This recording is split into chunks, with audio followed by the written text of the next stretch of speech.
Good morning all of you. Today I shall teach you about the inorganic chemistry, coordination chemistry. आप सभी को आज मैं coordination chemistry पढ़ाऊंगा, वो भी बीएससी थर्ड ईयर का कार्बनिक रसायन से। और आप सभी अच्छे होंगे इस महामारी समय में। ऐसा उम्मीद है कि हम सभी ठीक हैं और अपनी पढ़ाई पर ज़रूर ध्यान देंगे। अब चलते हैं, हम आपको कोऑर्डिनेशन केमिस्ट्री का आपको पढ़ा रहे थे। पिछली कक्षा में मैंने आपको पढ़ाया हुआ था कि किस तरह से हम CFSE निकालते हैं, क्रिस्टल फील्ड स्टेबलाइजेशन एनर्जी। बताया जा रहा था कि जो क्रिस्टल फील्ड स्टेबलाइजेशन एनर्जी होती है उसके अंतर्गत आपने इलेक्ट्रॉन की स्प्लिटिंग को देखा हुआ था कि किस तरह से वो ऑक्टाहेड्रल में किस तरह से स्प्लिटिंग करता है और किस तरह से वो टेट्राहेड्रल में स्प्लिटिंग करता है। तो जब हम ऑक्टाहेड्रल की बात करते हैं तो ऐसे कंडीशन में T2G नीचे था और EG ऊपर था, यानी आपका जो T2G था वो ग्राउंड स्टेट में और EG जो था वह एक्साइटेड स्टेट में था। ऐसी स्थिति में आपने देखा कि लिगेंड के द्वारा जो एक लोन पेयर ऑफ इलेक्ट्रॉन दिया जा रहा था वह आपका EG में जा रहा था, यानी dx2y² और dz² में जा रहा था। ऐसी स्थिति में मेटल लिगेंड के बीच में बॉन्ड बन रहा था। अब उसके बाद हम आते हैं आपका EG में। तो EG के केस में आते हैं टेट्राहेड्रल के केस में।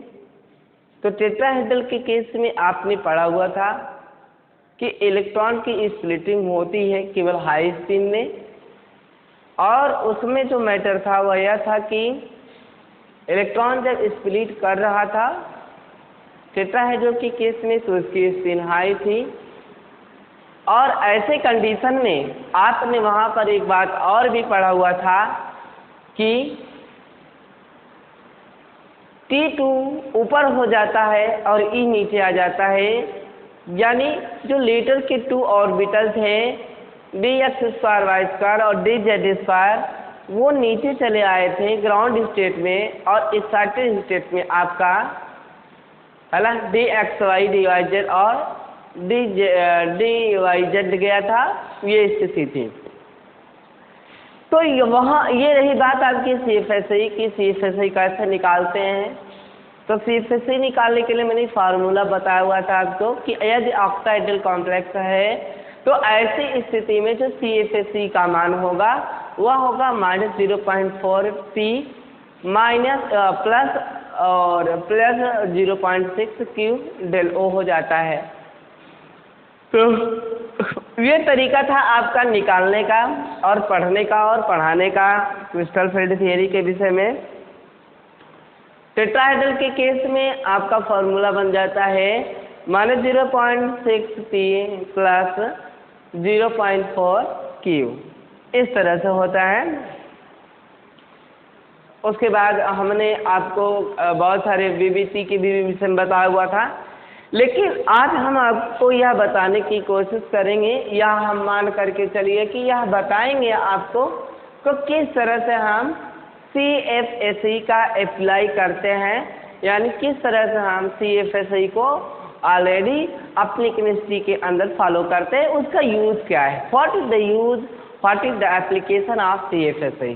क्रिस्टल फील्ड स्टेबलाइजेशन एनर्जी का क्या रोल है केमिस्ट्री के अंदर, है ना। क्रिस्टल फील्ड स्टेबलाइजेशन एनर्जी का क्या एप्लीकेशन है केमिस्ट्री के अंदर।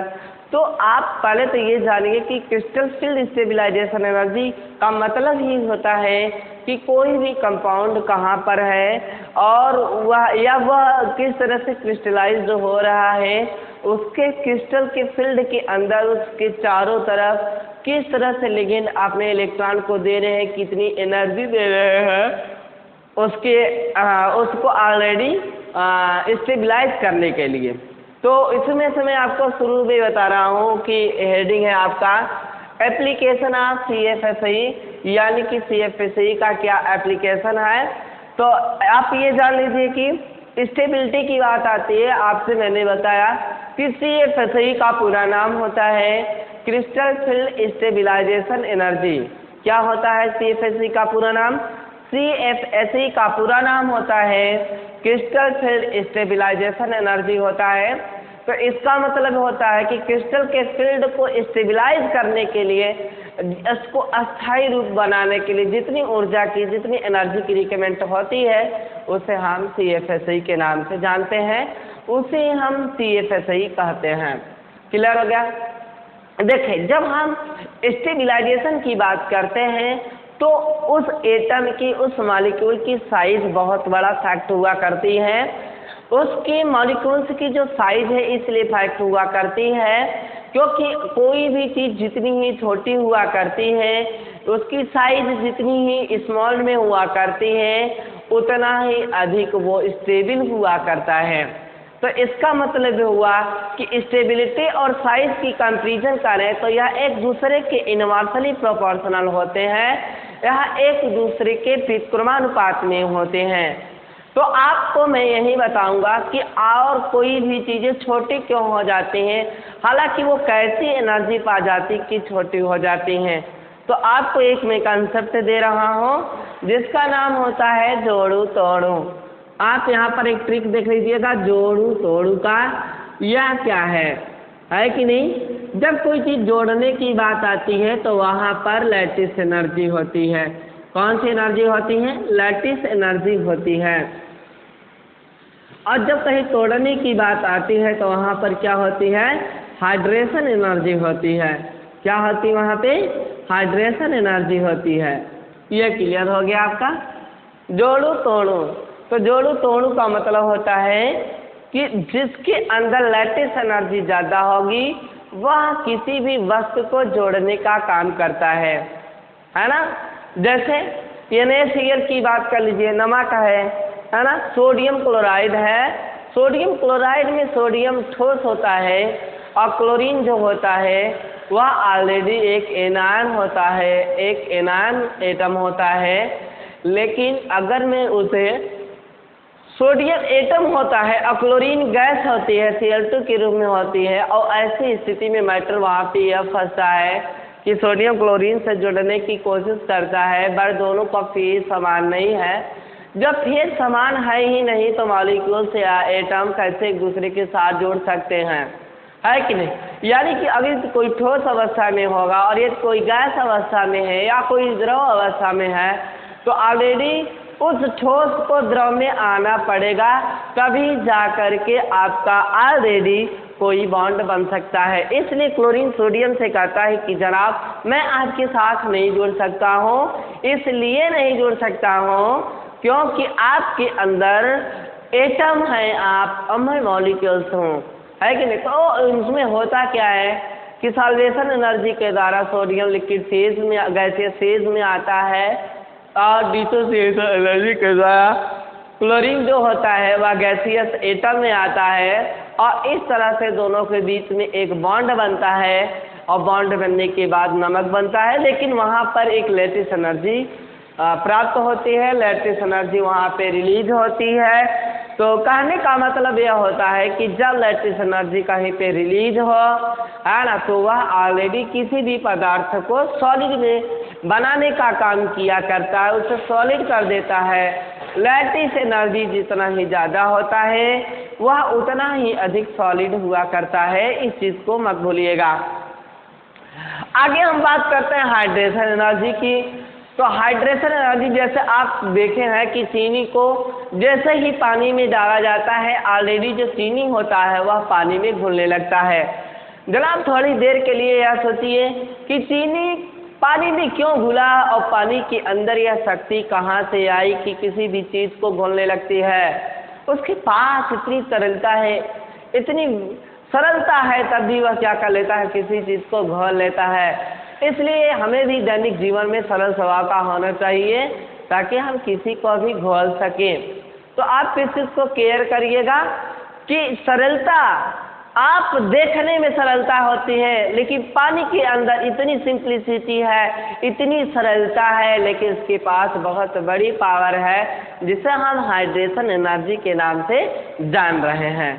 हाइड्रेशन एनर्जी ऐसी शक्ति होती है, ऐसी ऊर्जा होती है, ऐसी उसके पास ताकत हुआ करती है कि वह किसी चीज़ को आराम से घोल सकता है, तोड़ सकता है। इसीलिए हम इसे सॉल्वेंट के नाम से जानते हैं। ऐसे पदार्थों जिनके पास already means solvation energy, already उसके पास हाइड्रेशन एनर्जी होता है, तो वहाँ पे हम यह कह देते हैं कि वह सॉल्वेंट है। वह किसी दूसरे को घोल सकता है, वह किसी दूसरे को अपने जैसा बना सकता है, होमोजीनियस सॉल्यूशन बना सकता है। तो रही बात, हमने कहा कि चीनी था, अगर वह चीनी अस्थायी था तो फिर पानी में क्यों घुला?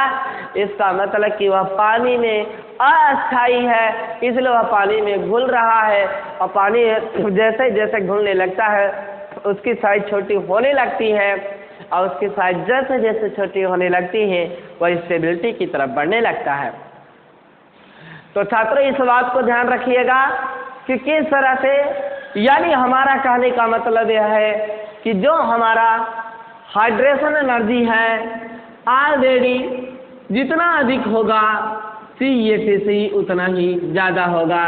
हाइड्रेशन एनर्जी है ना, hydration energy proportional CFSE inversely proportional size, यानी आपका जो हाइड्रेशन एनर्जी है वह क्रिस्टल फील्ड स्टेबलाइजेशन एनर्जी के प्रोपोर्शनल होता है, लेकिन वह साइज से इनवर्सली प्रोपोर्शनल होता है, यानी साइज का वह क्या हो जाता है, उल्टा हो जाता है। यानी इस चीज़ को ध्यान रखिएगा आप कि साइज जितनी ही कम होगी हाइड्रेशन एनर्जी उतना ही ज़्यादा होगा। इसलिए होगा क्योंकि कम से भाग देंगे तो भागफल ज़्यादा आएगा, क्योंकि कम से भाग देंगे तो भागफल क्या आएगा, ज़्यादा आएगा। इसलिए हम मान करके यह चलते हैं कि हाइड्रेशन एनर्जी अगर ज़्यादा होगी तो CFSE क्या होगा, ज़्यादा होगा। तो और हम यहाँ पर पढ़ते हैं कि क्या है एप्लीकेशन CFSE का। In an aqueous solution the metal cation are surrounded by polar water molecules. यहाँ पे लिखा हुआ है कि पोलर वाटर मॉलिक्यूल्स, ऐसे वाटर मॉलिक्यूल्स जो ऑलरेडी केटायन एनायन में ध्रुवित हो जाते हैं, फैल जाते हैं, एक दूसरे को पकड़ने की कोशिश करते हैं। यहाँ पे लिखा हुआ है in aqueous solution the metal cation are surrounded by polar water molecule. जो पोलर वाटर मॉलिक्यूल्स होते हैं ऑलरेडी इनका कहना है कि जैसे ही हम किसी मेटल को लेते हैं और जैसे ही हम किसी को मेटल को लेंगे तो आप देखेंगे कि जो वाटर मॉलिक्यूल्स होंगे, जैसे मान लीजिए कि यह कोई आपका मैटर है, ठीक है, यह आपका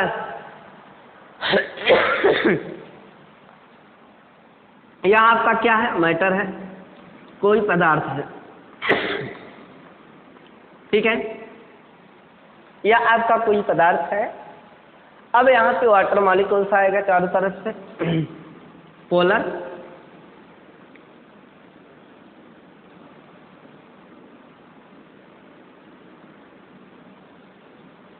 ठीक, इस तरह से कोई आएगा plus minus plus minus plus minus plus minus plus minus, ऐसा कोई आया। मान लीजिए कि वह शुगर ही पार्टिकल है, ठीक है। वाटर मॉलिक्यूल के अंदर जैसे ही कोई सॉलिड जाता है, वाटर उससे अपने घोलने की काम करती है, लेकिन घुलने वाला यह पुकार करके कहता है कि पहले अपने आप को तोड़ो तब हमको तोड़ो। यानी उसने अपने आप को तोड़ा, वाटर आसानी के साथ अपने आप को H+OH हमारे से तोड़ा। वाटर अपने आप को आसानी के साथ, वाटर मॉलिक्यूल्स ऑलरेडी एक पोलर मॉलिक्यूल्स था, इसलिए इजीली तरीके से वो अपने आप को ध्रुवित किया और फिर अपने आप को तोड़ने के बाद, अपने आप को ध्रुवित करने के बाद पुकारता है उस पार्टिकल से जिसको वह घोलने वाला रहता है, उस पार्टिकल को पुकारता है, उस पार्टिकल को, उस सॉल्यूट को ऑलरेडी कहता है कि सुनिए अब हम आपको तोड़ेंगे और आपके टूटे हुए भाग में जो केटायन होगा उससे मेरा एनायन डील करेगा और जो आपका एनायन होगा उससे मेरा केटायन डील करेगा। यानी हम आपको अपना जैसा बनाएंगे, हम आपको अपना जैसा होमोजीनियस सॉल्यूशन बना देंगे। यानी मेरे अंदर हाइड्रेशन एनर्जी है, हम आपको अपना रंग दे देंगे, अपना सॉल्यूशन बना देंगे, अपने जैसा बना देंगे। तो यहाँ पे लिखा हुआ था इन एन एक्वस सॉल्यूशन, कोई भी जली विलयन होगा, the metal cation are surrounded, उस मेटल केटायन के चारों तरफ by the polar water molecule surrounded हो जाएगा। यानी किसी भी एक्वस सॉल्यूशन के अंदर, किसी भी जली विलयन के अंदर जैसे ही हम कोई मॉलिक्यूल्स डालेंगे, जैसे ही कोई हम मेटल डालेंगे, कोई भी मेटल केटायन डालेंगे, वह मेटल केटायन के सराउंडेड हो जाएगा, घिर जाएगा, चारों तरफ से इसको छेक लिया जाएगा, घेर लिया जाएगा bye the polar water molecule, यानी कि उस वाटर मॉलिक्यूल्स के थ्रू। यानी जब किसी वाटर मॉलिक्यूल्स के अंदर हम सभी लोग मेटल केटायन को डालेंगे और उसे घोलने की कोशिश करेंगे तो ऐसी स्थिति में हम देखेंगे कि उस मेटल केटायन के चारों तरफ वाटर मॉलिक्यूल आराम से सराउंडेड कर लेगा, उसको घेर लेगा। This process is called as hydration. यही तरीका, यही प्रक्रम, यही प्रोसेस आपका हाइड्रेशन कहलाता है। यानी अब शुरू होने वाला है हाइड्रोलिसिस। यही प्रोसेस आपका क्या कहलाता है? हाइड्रेशन कहलाता है। यहाँ पे बोला जा रहा है कि एक वाटर मॉलिक्यूल रहेगा, उस वाटर मॉलिक्यूल के अंदर ऑलरेडी कोई भी मेटल केटायन डालेंगे तो जैसे ही हम मेटल केटायन डाल देते हैं, हम यह देखते हैं कि उसके चारों तरफ वाटर मॉलिक्यूल्स सराउंडेड कर लेते हैं, उसको घेर लेते हैं। घेरने के बाद हम देखते हैं this process is called hydration. यह प्रोसेस आपका हाइड्रेशन कहलाता है।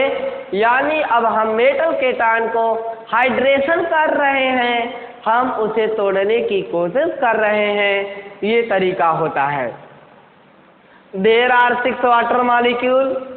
किसी भी मेटल के अंदर कितने मॉलिक्यूल्स उसको घेरेंगे वाटर को, या तो उसके साइज के ऊपर डिपेंड करता है कि मेटल कितना बना सकता है, ऑक्टाहेड्रल बना सकता है, टेट्राहेड्रल। लेकिन जनरली केस बोला जा रहा है there are 6 water molecule. Generally case बोला जा रहा है कि उसको 6 मॉलिक्यूल्स, उसको मैंने यहाँ पे 3 ही दिखाया है, 3 2 5, एक और दिखा देता हूँ आपको, है ना। तो ऑलरेडी जनरली बोला जा रहा है कि उसके पास जनरली 6 अणु जल के उसको चारों तरफ से घेर लेते हैं।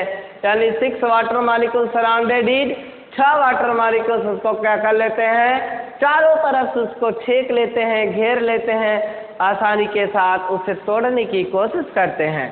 आगे देखिए क्या है, मैंने आपको Mgn+ यानी मेटल है यहाँ पे केटायन जो कि ग्राउंड स्टेट में है, लेकिन जैसे ही वाटर मॉलिक्यूल्स के अंदर उसको मैंने डाला, 6 वाटर मॉलिक्यूल्स उसको चारों तरफ से घेर लिए, जहाँ पे G था वहाँ पे 6 आ गया, MH2O का होल 6n+ हो गया और प्लस हाइड्रेशन एनर्जी आ गई। यानी यही हाइड्रेशन एनर्जी थी जिसके द्वारा आपका हाइड्रोलिसिस हो रहा था, मेटल हाइड्रेट हो रहा था। यही हाइड्रेशन एनर्जी थी जो मेटल को हाइड्रेट करके मेटल एक्वस सॉल्यूशन बना रही थी।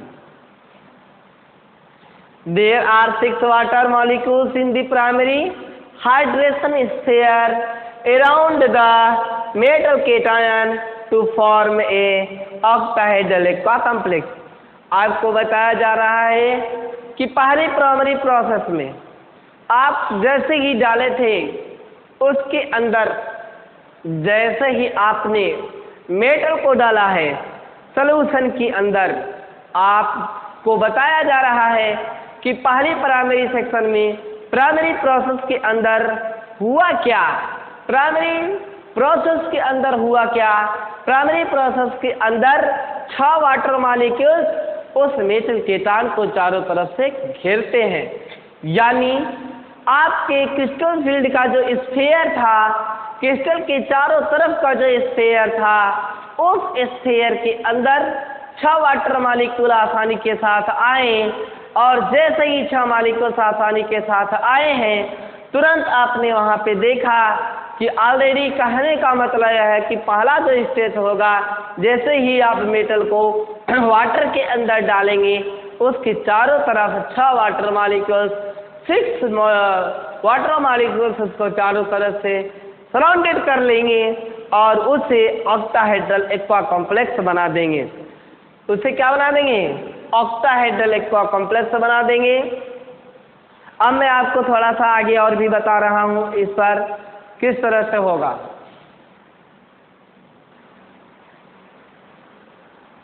अब आगे आप देखिएगा, हमने आपसे कहा कि जो हाइड्रेशन एनर्जी होती है, hydration energy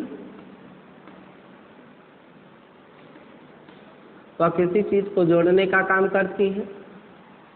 hydration energy proportional CFSE, inversely proportional size. इस चीज को आप मत भूलिएगा। साइज ये छोटी होगी तो हाइड्रेशन एनर्जी ज़्यादा आएगा, और CFSE का जो आइडिया है आपका वो भी ज़्यादा होगा।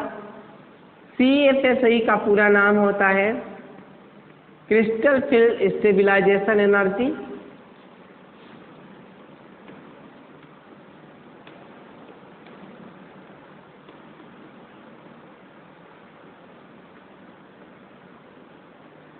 क्रिस्टल फील्ड स्टेबिलाईजेशन एनर्जी होता है CFSE का पूरा नाम क्रिस्टल फील्ड स्टेबिलाईजेशन एनर्जी होता है।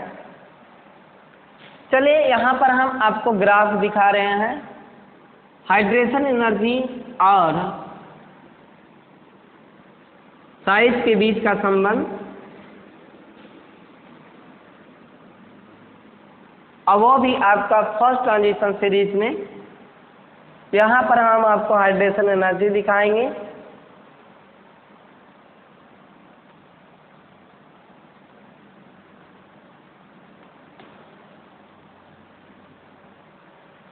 यहाँ आपको मैं hydration energy kilojoule mole in मास,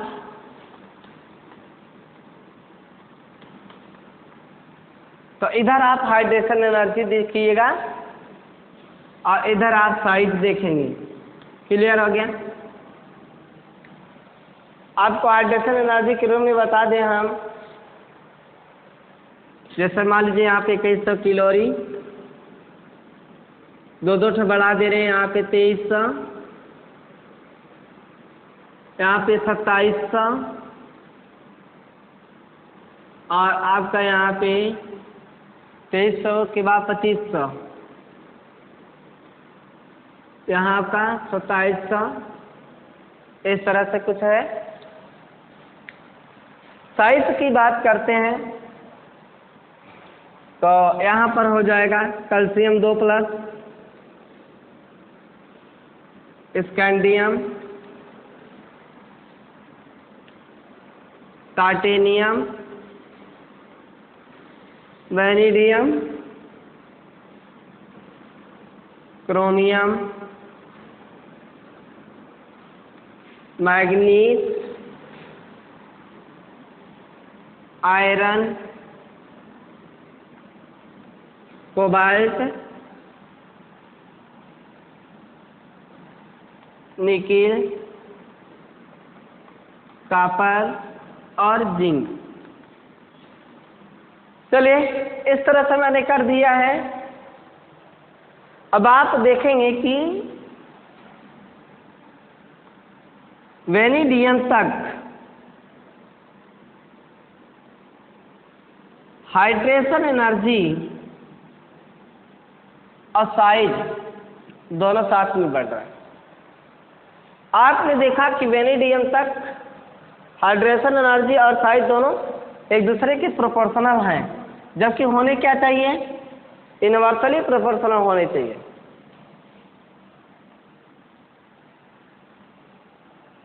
अब आप यहाँ पे देखिए, अचानक ही उसकी हाइड्रेशन एनर्जी डाउन होते हैं।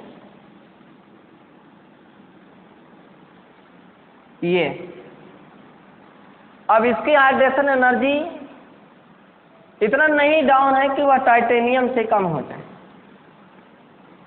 लेकिन टाइटेनियम से ज़्यादा और वेनेडियम से कम। आप देख सकते हैं वेनेडियम ये है, टाइटेनियम ये है, मैग्नीज ये है। ग्राफ मिलाएंगे तो ये ऊपर रहेगा। तो मैग्नीज का हाइड्रेशन एनर्जी टाइटेनियम से ज़्यादा होता है, लेकिन वेनेडियम से कम होता है।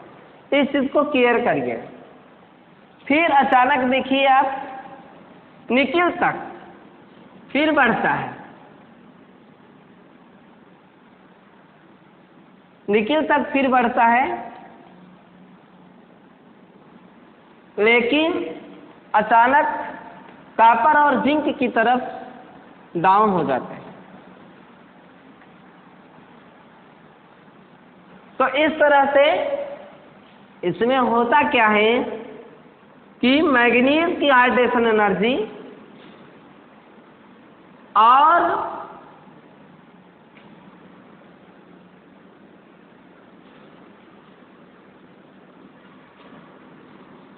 जिंक की हाइड्रेशन एनर्जी एक दूसरे के स्ट्रेट लाइन में ही होते हैं।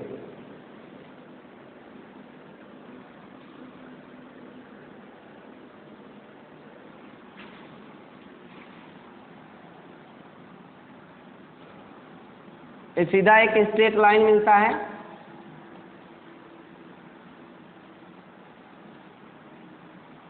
तो ये तरीका होता है।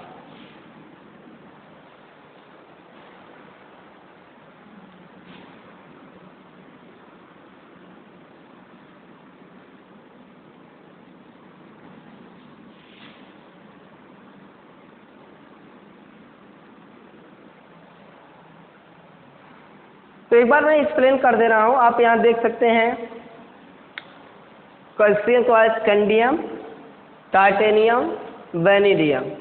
यहाँ पर जो साइज है वो ऑलरेडी हाइड्रेशन के प्रोपोर्शनल है, यानी हाइड्रेशन एनर्जी जो बढ़ रही है उसके साथ साथ साइज भी क्या हो रहा है, बढ़ रहा है। बट अचानक ही देखिए क्रोमियम मैग्नीज में हाइड्रेशन एनर्जी कम हो गई और साइज क्या हो गई, ज़्यादा। साइज क्या है, ज़्यादा है, बट हाइड्रेशन एनर्जी क्या होगी, कम। मैग्नीज, कोबाल्ट, निकिल पर देखिए फिर ऊपर उठता है, साइज भी बढ़ रहा है, हाइड्रेशन एनर्जी भी बढ़ रहा है।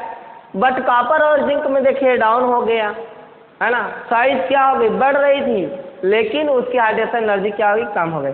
तो यह आपके फर्स्ट ट्रांजिशन सीरीज है डी ब्लॉक के एलिमेंट। और इस फर्स्ट ट्रांजिशन सीरीज में आपने देखा कि जो आपके फॉर्मूला था hydration energy proportional CFSI inversely proportional size का मैटर जो था, ऑलरेडी उसमें स्टेटमेंट यह हो गया कि मैग्नीज और क्रोमियम और आपके कॉपर और जिंक जनाब ये आपकी इस फार्मूले को फॉलो नहीं कर रहे हैं, है कि नहीं। या तो मान करके चलिए कैल्शियम, स्कैंडियम, टाइटेनियम फार्मूले को नहीं फॉलो कर रहे हैं, इसलिए क्योंकि ये ऑलरेडी क्या हो रहे हैं, साइज और हाइड्रेशन एनर्जी दोनों एक साथ बढ़ रहा है। लेकिन क्रोमियम और मैग्नीज में साइज बढ़ी लेकिन हाइड्रेशन। तो आप यहाँ पर एक चीज नोट कर लीजिएगा कि जो आपका मैग्नीज है,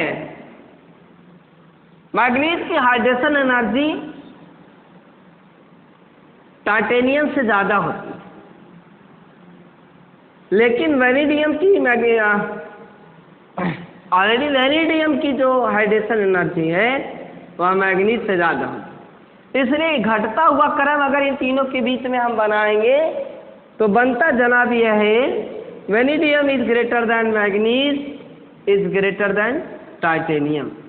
और यह जो ऑर्डर है इसका वह डिक्रीजिंग ऑर्डर है, वह कैसा ऑर्डर है? Decreasing order. और डिक्रीजिंग ऑर्डर किसका है? हाइड्रेशन एनर्जी का। हाइड्रेशन एनर्जी का। तो इसका मतलब ये हुआ कि यह डिक्रीजिंग ऑर्डर है हाइड्रेशन एनर्जी का।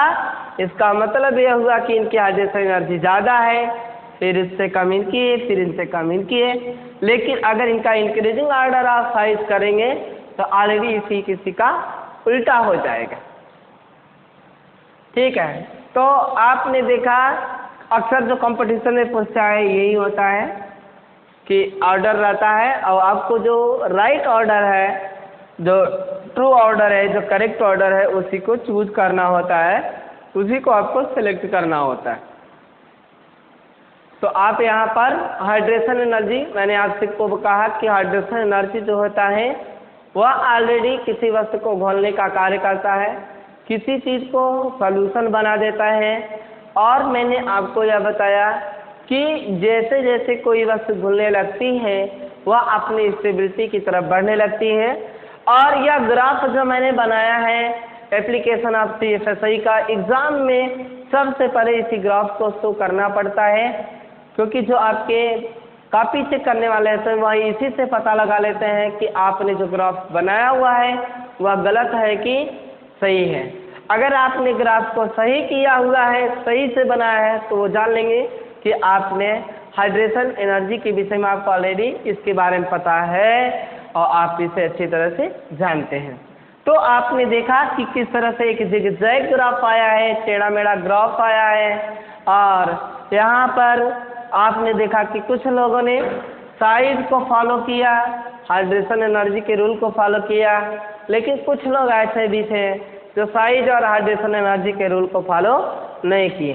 तो इस चीज़ का ध्यान रखिएगा, हाइड्रेशन एनर्जी हमेशा हमेशा जो CFSI होता है उसकी प्रोपोर्शनल होता है, लेकिन जो साइज होती है उसके इनवर्सली प्रोपोर्शनल हुआ करता है। यानी साइज अगर छोटी होगी तो हाइड्रेशन एनर्जी ज़्यादा आएगा, अगर हाइड्रेशन एनर्जी ज़्यादा है तो साइज उसकी छोटी होगी। साइज बड़ी है, हाइड्रेशन एनर्जी कम होगा, या हाइड्रेशन एनर्जी कम है तो साइज बड़ी होगी। लेकिन हाइड्रेशन एनर्जी अगर कम है तो CFSI भी क्या होगी? कम होगी। तो इस तरह से आप इसको जरूर पढ़िए, बहुत ही इम्पोर्टेंट है, ये आएगा जरूर, है कि नहीं? राइट कर लीजिएगा इसको।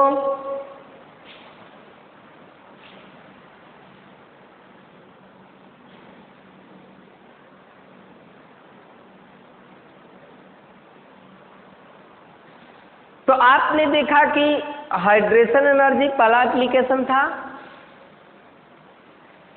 यानी कि हम हाइड्रेशन एनर्जी के थ्रू भी किसी भी मॉलिक्यूल्स का ऑलरेडी यह पता लगा सकते हैं कि वह स्टेबल है कि नॉन स्टेबल है कि नहीं? वह स्टेबल है कि नॉन स्टेबल है, उसका यह पता लगाया जा सकता है। बात यह रही कैसे पता लगाया जाएगा, क्योंकि वहाँ पर आप CFSI का मान जब निकालते हैं तो CFSI का मान जितना ही मैक्सिमम होगा वह उतना ही अधिक क्या हो जाएगा? स्टेबल हो जाएगा। CFSI का मान जितना ही अधिक होगा वह उतना ही अधिक क्या हो जाएगा? स्टेबल हो जाएगा।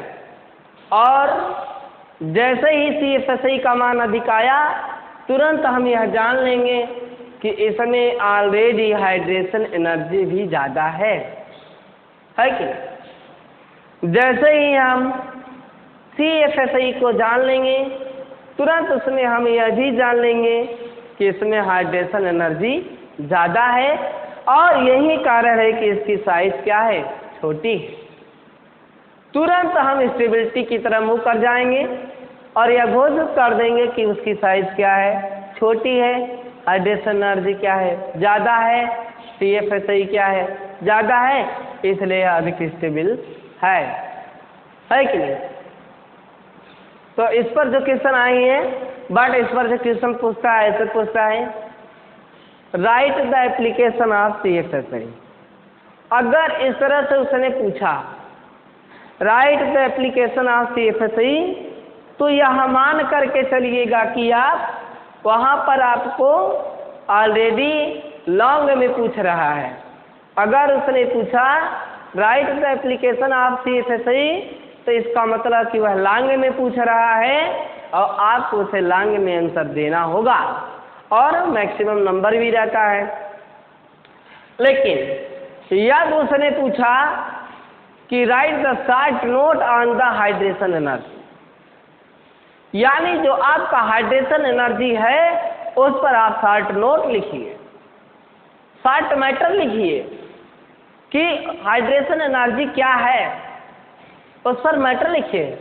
Right the short note on the hydration energy, hydration energy क्या है उस पर एक शॉर्ट नोट लिखिए। तब मान करके चलिएगा कि वह शॉर्ट आंसर टाइप क्वेश्चन है, उसका जवाब आपको छोटे में देना होगा और वह छोटे में जवाब यह देना होगा कि आपको लिखना होगा any molecules are atom also containing the hydration energy will be more stable because also containing the hydration energy as well as CFSE energy. यानी आप वहाँ पर लिखेंगे कि जिसके अंदर हाइड्रेशन एनर्जी ज़्यादा होगी उसके अंदर CFSE ज़्यादा होगा और जिसके अंदर CFSE ज़्यादा होगा वह किसी भी क्रिस्टल को आसानी के साथ स्टेबल कर लेगा और उसके अंदर साइज उसकी छोटी कर देगा। तो ये तरीका है। उसके आप फार्मूले लिखेंगे, आप फार्मूले में लिखेंगे hydration energy proportional CFSE inversely proportional size, यानी आप इस फार्मूले को इंडिकेट करते हुए आप इस ग्राफ को जरूर दिखाएंगे तभी जा कर के नंबर पाएंगे। इस ग्राफ को दिखाइए फर्स्ट ट्रांजिशन सीरीज का, उनके साइज को दिखाइए और किस तरह से उनके साइज और हाइड्रेशन एनर्जी एक दूसरे के साथ ऑलरेडी बिलोंग कर रहे हैं, एक दूसरे को किस तरह से फॉलो कर रहे हैं, है ना। कभी कभी इसी क्वेश्चन को ऐसे भी पूछ लेता है कि draw a graph to the relatives, draw a graph to the relationship of the size and the hydrogen energy of any element या of the first transition series। ऐसा भी क्वेश्चन पूछ लेता है कि फर्स्ट ट्रांजिशन सीरीज है उसकी size किस तरह से होगी, उसमें हाइड्रेशन एनर्जी किस तरह से होगी, उसका संबंध दिखाइए, उसमें संबंध स्थापित करिए। तो ये सारी चीज़ें आती हैं और इसको आप भूलिएगा नहीं, इसको आप पढ़ने की कोशिश करिए।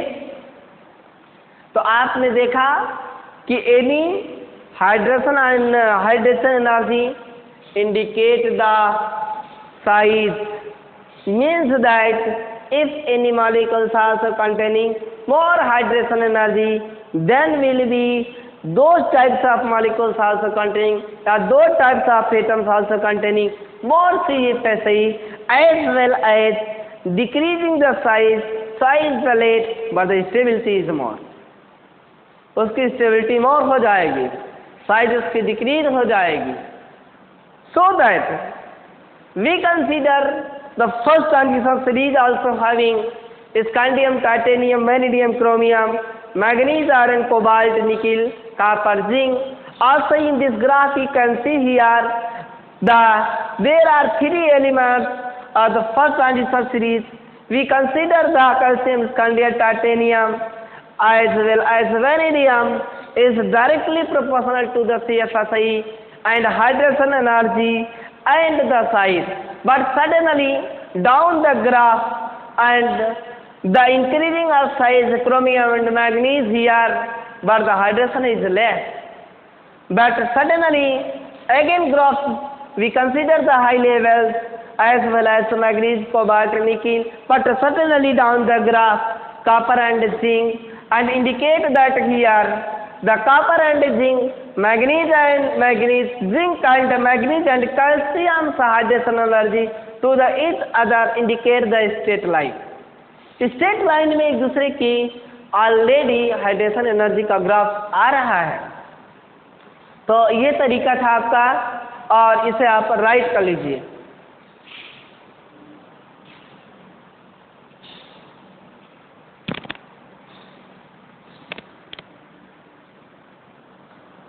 और एक चीज़ आप और ध्यान दीजिएगा कि मैग्नीज की जो हाइड्रेशन एनर्जी है वह ऑलरेडी टाइटेनियम से ज़्यादा है बट वेनेडियम से कम है। कंपटीशन के अंदर जो ये सवाल आते हैं वो अक्सर इसी पर ही आते हैं, चाहे वह नेट हो, चाहे वह JRF हो, चाहे वो PMT हो, चाहे आपका UPTU हो, आपका चाहे हाँ जो भी आज के BTech MTech में आते हैं जो केमिस्ट्री का सब्जेक्ट उसमें बिलोंग करता है। हाइड्रेशन एनर्जी से यही क्वेश्चन ज़्यादा पूछते हैं और ये दिए रहते हैं सवाल के रूप में कि आप यह बताइए कि इसमें कौन सा ऑप्शन करेक्ट है, और उसमें यही रहता है साइज और हाइड्रेशन के बीच के ग्राफ जो अपवादी केस रहता है उसी को ही निकाल करके ये लोग हल किए रहते हैं और वहाँ पे ये पूछते हैं कि आप यह बताइए कि इसको आप कैसे सॉल्व करेंगे, आप इसको किस तरह से हल करेंगे, इसको आप किस तरह से करेक्ट करेंगे, select the correct option this. ऐसा करके और आप देखेंगे कि ये जो ऑर्डर होगा वहाँ पर यही ऑर्डर सही होगा।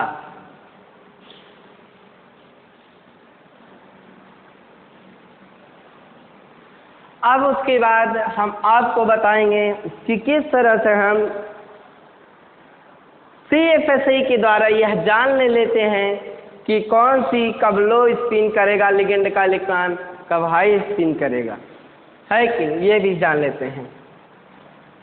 तो आपको बता दें जब CFSE का मान ज़्यादा होगा तो पेयरिंग एनर्जी का मान कम हो जाएगा, यानी आप यह जान लीजिए कि पेयरिंग एनर्जी का मान जब कम हो जाए कंपैरिजन देन डेल ओके, तो ऐसी स्थिति में आपका लो स्पिन होगा, लो स्पिन।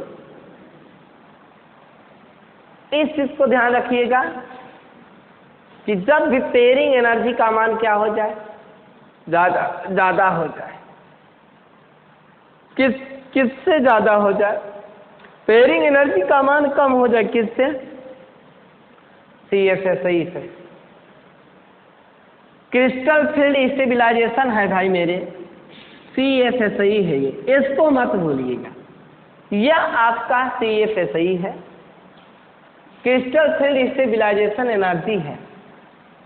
और इसका मान अगर पेयरिंग एनर्जी से ज़्यादा आ रहा है, किससे ज़्यादा आ रहा है, पेयरिंग एनर्जी से ज़्यादा आ रहा है तो स्पिन क्या हो जाएगा, लो स्पिन हो जाएगा। यह भी एक एप्लीकेशन है। और यदि डेल ओ का मान पेयरिंग एनर्जी से कम हो जाए, क्या हो जाए, डेल ओ का मान अगर पेयरिंग एनर्जी से कम हो जाए यानी पेयरिंग एनर्जी ज़्यादा हो जाए, यानी पेयरिंग एनर्जी क्या हो जाए, ज़्यादा हो जाए, तो ऐसी स्थिति में क्या होगा, हाई स्पिन होगा। ठीक है। और एक चीज और ध्यान देना है, लो स्पिन हाई स्पिन वह दोनों चीजें ऑक्टाहेड्रल में होती हैं। किसमें होती हैं, ऑक्टाहेड्रल। फिर से ध्यान से सुनिएगा, डेल ओ का मान यानी पेयरिंग एनर्जी का मान अगर कम है किससे, CFSE से, क्रिस्टल फील्ड स्टेबिलाईजेशन एनर्जी से अगर डेल ओ का मान कम है तो यह साबित हो रहा है कि वह लो स्पिन में है। यदि पेयरिंग एनर्जी का मान डेल ओ से ज़्यादा है तो इसका मतलब वह क्या है, हाई स्पिन में है। और जनाब यह भी बात ध्यान देने योग्य है कि जो आपका ऑक्टाहेड्रल केस होता है उसमें हाई स्पिन भी होता है और लो स्पिन भी होता है। इस चीज को ख्याल रखिएगा, ठीक है। अब आपके मन में यह उठता होगा कि सर ये बताइए कि अगर डेल ओ और डेल पी यानी पेयरिंग एनर्जी का मान बराबर हो जाए तो वहाँ पे कौन सी स्थिति आएगी, ऐसा उठ रहा होगा मन में। तो बेटा जी हम आपको बता दें कि वहां पर हाई स्पिन भी हो सकता है और लो स्पिन भी हो सकता है। जब आपका डेल ओ का मान डेल पी से बराबर हो तो ऐसी स्थिति में आपका हाई स्पिन भी हो सकता है और लो स्पिन भी हो सकता है।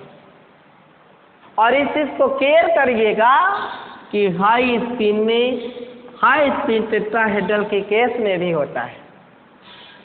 डेल ओ पेयरिंग एनर्जी बराबर low spin octahedral, del o pairing energy high spin tetrahedral, del o बराबर पेयरिंग एनर्जी बराबर हाई स्पिन या लो स्पिन, दोनों हो सकता है। इस चीज को केयर रखिएगा, ठीक। अब हम आगे बढ़ते हैं। आगे बढ़ने की बात यह है कि इसमें एक मैटर आता है स्पाइनल की। किसका मैटर आता है? स्पाइनल। स्पाइनल का मैटर आता है।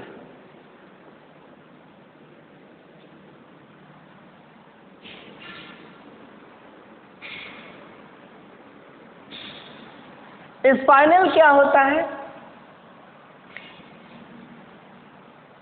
मैंने पिछली कक्षा में बीएससी पार्ट 1 का जब पढ़ा रहा था सॉलिड स्टेट, तो उसमें मैंने आपको डिस्क्राइब किया हुआ था कि वाइड्स और स्पाइनल क्या होते हैं। हमने आपको बताया था कि 3 डायमेंशनली या 2 डायमेंशनली या टेट्राहेड्रल जब बनने लगता है किसी भी सॉलिड का स्ट्रक्चर, तो बीच में थोड़ी सी जगह आ जाती है, और यह बीच में थोड़ी सी जगह आना ही स्पाइनल कहला रहा है, वाइड्स कह रहे हैं। बट मैं सॉलिड स्टेट की बात यहाँ पे नहीं करूँगा, मैं तो बात बस इतना ही करूँगा कि कोई भी कोऑर्डिनेशन कंपाउंड होगा उसके अंदर एक कोऑर्डिनेशन स्फीयर होगा, स्क्वायर ब्रैकेट होगा, इसे हम स्क्वायर ब्रैकेट कहेंगे। और इस स्क्वायर ब्रैकेट के अंदर की जो जगह है, ये जो अंदर जगह है, इसे हम कोऑर्डिनेशन स्फीयर कहते हैं। कोऑर्डिनेशन स्फीयर है ये। इसके स्क्वायर ब्रैकेट के बाहर की जगह आयोनाइजेशन स्फीयर है, आयोनाइजेशन स्फीयर है। और इस तरह से पूरे स्क्वायर ब्रैकेट को मैं 3 भागों में बांट रहा हूं। इस तरह से स्क्वायर ब्रैकेट, उसके अंदर की जगह कोऑर्डिनेशन स्फीयर, उसके बाहर की जगह आयोनाइजेशन स्फीयर। यहां पर प्राइमरी वैलेंसी हुआ करती है, जिसे वर्नन ने 1893 में भी जिक्र कर चुका है, और 1913 में वर्नर को नोबेल प्राइज से नवाजा गया है। और दुनिया के यह एक पहले ऐसे केमिस्ट थे जिन्हें इनऑर्गेनिक के क्षेत्र में नोबेल प्राइज से नवाजा गया है। इसके बाद यहाँ पे सेकेंडरी वैलेंसी आती है।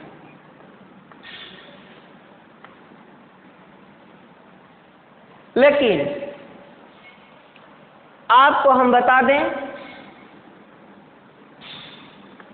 इस तरह से मान लीजिए TiH2O का होल 6 है, यहाँ पे 3+ है, या मान करके चलिए K4, या FeCN का होल 6 है। तो यह जो केस होता है वह आपका टेट्राहेड्रल होता है।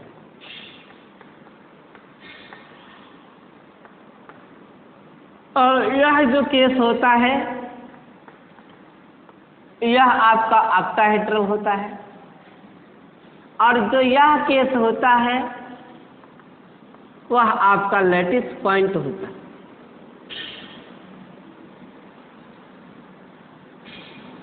यह आपका लैटिस पॉइंट है, यह आपका ऑक्टाहेड्रल है और यह आपका टेट्राहेड्रल है। क्लियर हो गया? हमेशा ध्यान दीजिएगा, लैटिस पॉइंट ऑक्टाहेड्रल के बराबर होता है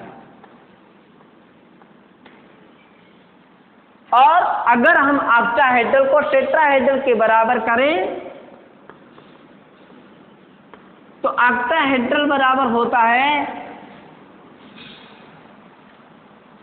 2 गुणित टेट्राहेड्रल।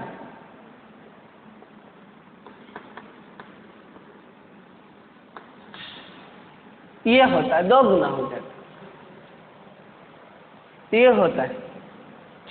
यह मैं पिछली कक्षा में इसको डिस्क्राइब कर चुका था। तो अब होता क्या है, जो आपका स्पाइनल है वह 2 प्रकार का है।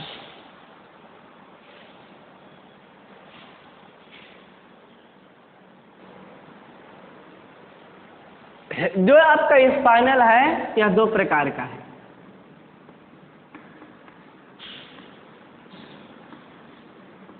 एक स्पाइनल आपका है नॉर्मल स्पाइनल,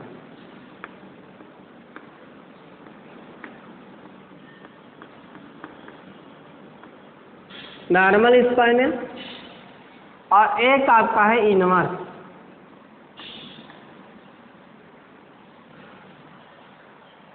स्पाइनल आपके 2 प्रकार के हैं, एक नॉर्मल स्पाइनल है और एक इनवर्स स्पाइनल है। खूबी क्या है यह देखिए, जैसे मान लीजिए कि यहाँ पर A2+ है, यहाँ पर B3+ है, यहाँ भी आपका B3+ है और यहाँ मान लीजिए C कोई है 2 ही प्लस, तो यह तो केस टेट्राहेड्रल का है।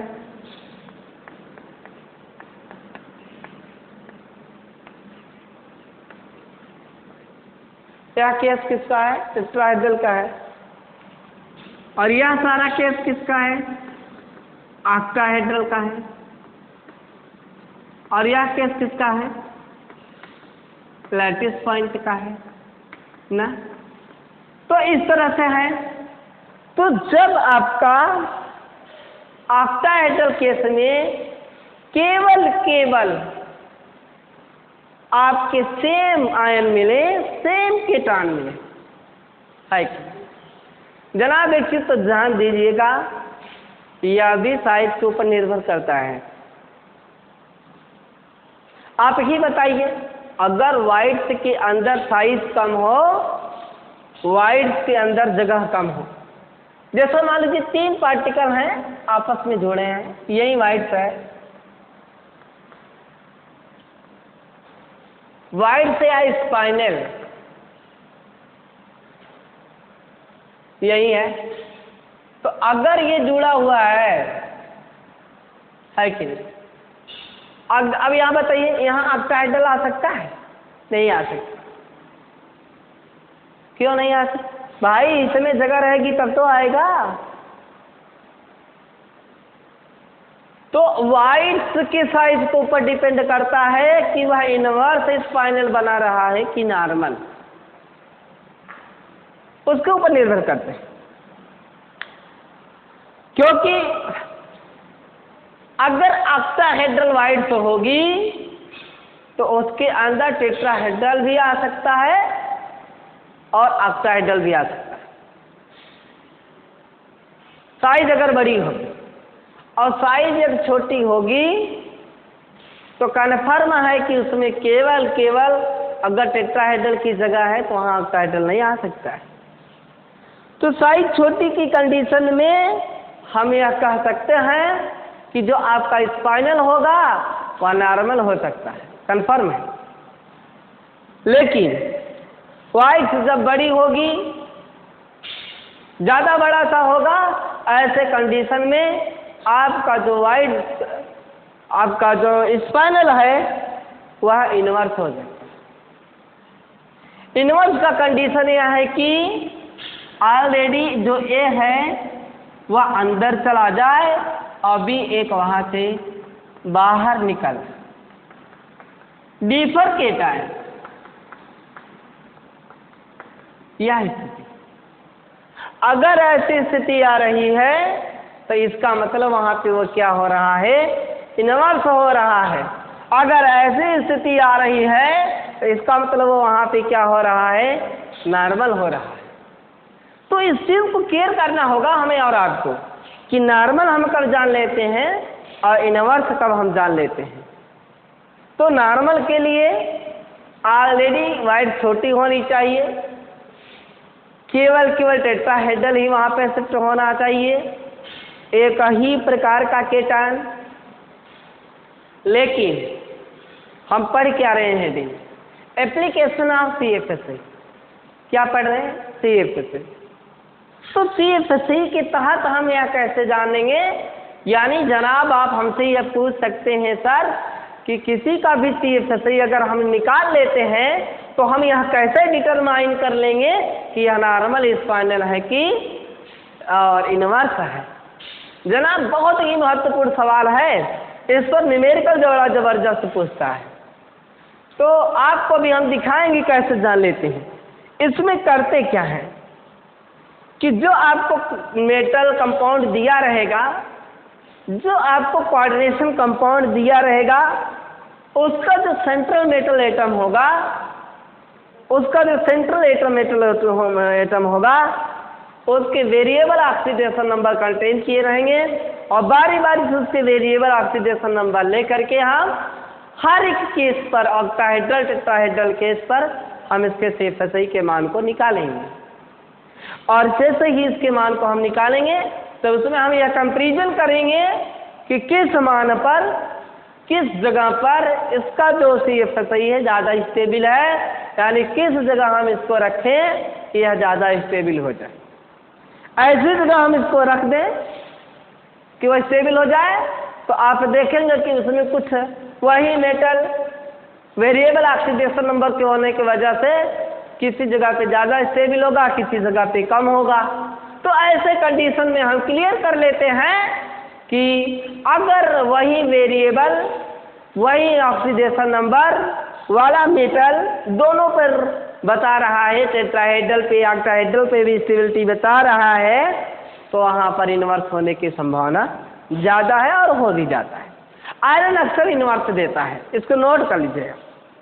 तो ठीक है, आज के लिए इतना ही, बहुत ही काफ़ी है, आराम से पढ़ते हैं हम लोग। तो आप नोट्स बनाइएगा। Coordination chemistry BSc third year चला रहे हैं।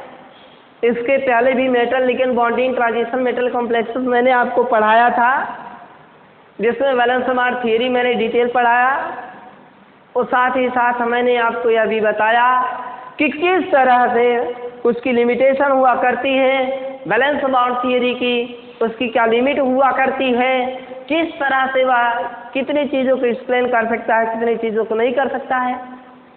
क्रिस्टल फील्ड थ्योरी में भी लिमिटेशन आएगा, मैं आपको दिखाऊंगा कि यह कौन एक्सप्लेन कर सकता है और क्या नहीं कर सकता है। लेकिन आज मैंने बहुत ही महत्वपूर्ण चीज़ आपको पढ़ाया, और वह पढ़ाया एप्लीकेशन ऑफ CFSE। और इस एप्लीकेशन CFSE में दो हेडिंग मैंने पढ़ाया है, जिसमें पहली हेडिंग की चर्चा हाइड्रेशन एनर्जी की हुई और मैंने डिटेल आपको जानकारी दी। अब उसके बाद में आपको वाइड चेन स्पाइनल चला रहे हैं, और CFSE के तहत हम कैसे स्पाइनल को जान लेंगे कि यह नॉर्मल स्पाइनल बना रहा है कि इन्वर्स, यह बात अगले लेक्चर में होगी, अगली क्लास में होगी। और हम आपसे उम्मीद करते हैं कि आप इसे अच्छे से पढ़े होंगे, आपको समझ में आ रहा होगा, और आप इस पर कमेंट जरूर करिएगा। आप इसको लाइक ज़रूर करिएगा, इसको अपने दोस्तों में शेयर ज़रूर करिएगा, और इस महामारी के नियमों का पालन करते हुए आप अपने घर पे पढ़ाई से बिल्कुल वंचित ना होइए। हमारे कॉलेज से हम लोग ऑनलाइन क्लास चला रहे हैं, इसका भरपूर फ़ायदा उठाइए, ऑनलाइन क्लास का लुत्फ़ उठाइए, नोट्स बनाइए, टाइम को ज़ाया ना करिए। टाइम बड़ा ही अनमोल चीज़ होता है। एक एक टाइम, एक एक समय आपके लिए, पल पल के लिए बहुत ही महत्वपूर्ण है। इसलिए मुझे उम्मीद है, मैं आश्वस्त हूँ आपके प्रति, मुझे ऐसा लगता है, I hope to you that you are prepared and attend the online classes which are available time to time with the different lecturers of the variable subject। आप देखते हैं प्रतिदिन वेरिएबल विभिन्न प्रकार के टीचर्स आपके यहाँ आते हैं, अपना अपना लेक्चर देते हैं, चाहे बीए फैकल्टी हो चाहे बीएससी फैकल्टी हो, और उन सारे लेक्चरों का लुत्फ़ उठाइए। लाइक ज़रूर करिए, सब्सक्राइब ज़रूर करिए, अपने दोस्तों में इनका शेयर करिए, कमेंट ज़रूर किया करिए, ताकि यह पता चले कि हमारे अंदर कहाँ पे गड़बड़ी हो रही है, हम समझाने पे कहाँ पे असफल हो रहे हैं।